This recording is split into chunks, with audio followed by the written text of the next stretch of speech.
नैवेद्य पाए हाथ को निज हाथ को उठाइबा।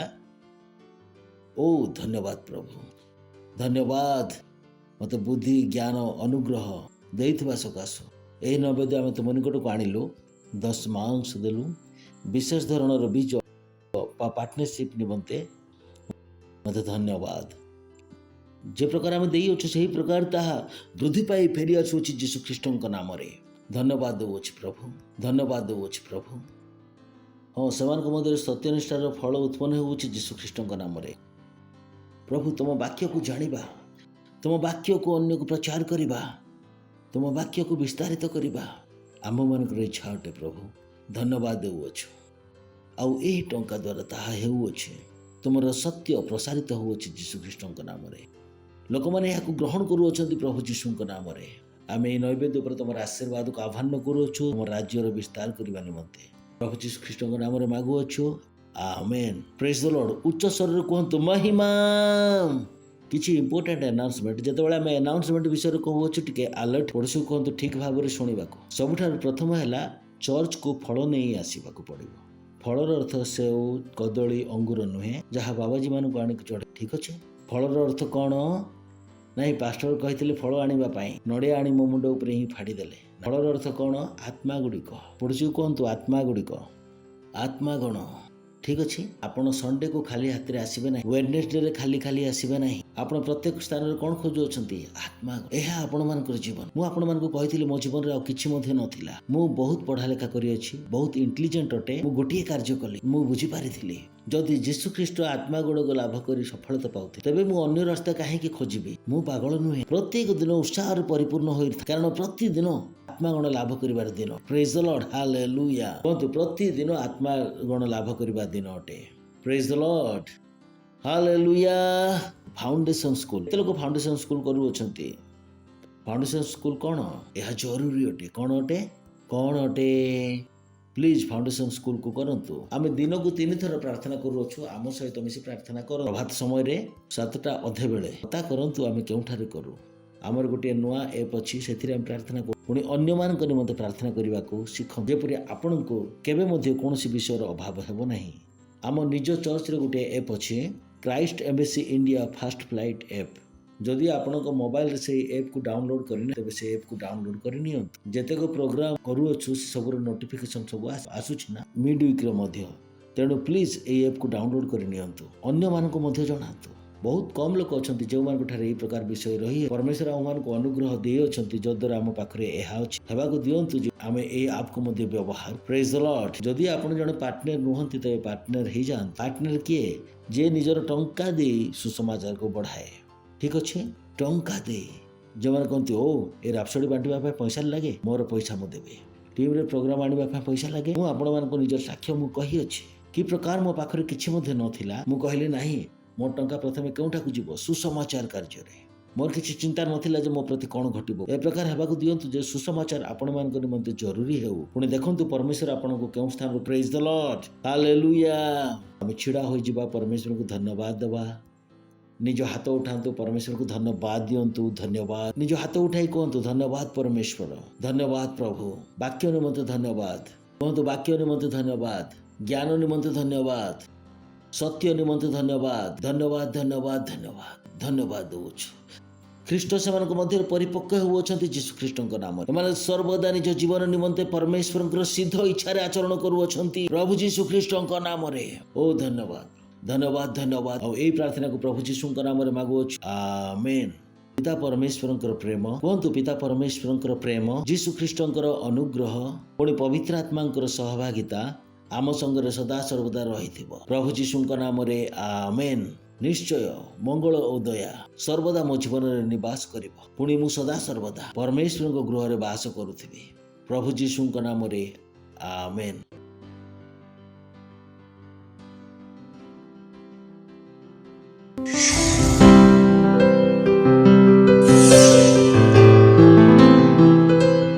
Subscribe to our channel, hit the bell icon, like, comment and share. Thank you and God bless you.